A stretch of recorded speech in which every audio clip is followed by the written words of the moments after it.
नमस्कार विद्यार्थी मित्रांनो, political science international relation optional subject MPSC descriptive pattern. कधी विचार केला आहे आपले हक्क ही संकल्पना कुठून आली आहे? जाणून घ्या. 17व्या शतकातला विचारवंत तो म्हणजे जॉन लॉक.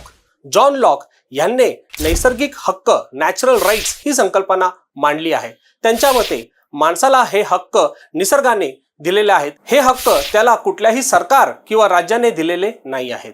त्यांच्या मते माणूस ह्या हक्कांचे संरक्षण करण्यासाठी करारामार्फत राज्याची स्थापना करतो व राज्याला शासन करण्याची संमती देतो. जर राज्य या कराराची अवहेलना करत असेल किंबहुना हक्कांची अवहेलना करत असेल तर तो माणसाला सरकार बदलण्याचा किंबहुना बंड करण्याचाही अधिकार देतो. त्यांच्या ह्याच विचारांनी अमेरिकन आणि फ्रेंच क्रांतीला प्रेरणा मिळाली व डेमोक्रेसीचा प्रसार झाला. अशाच महत्त्वपूर्ण माहितीसाठी व अपडेटसाठी जॉईन करा PSIR@StepUp. धन्यवाद.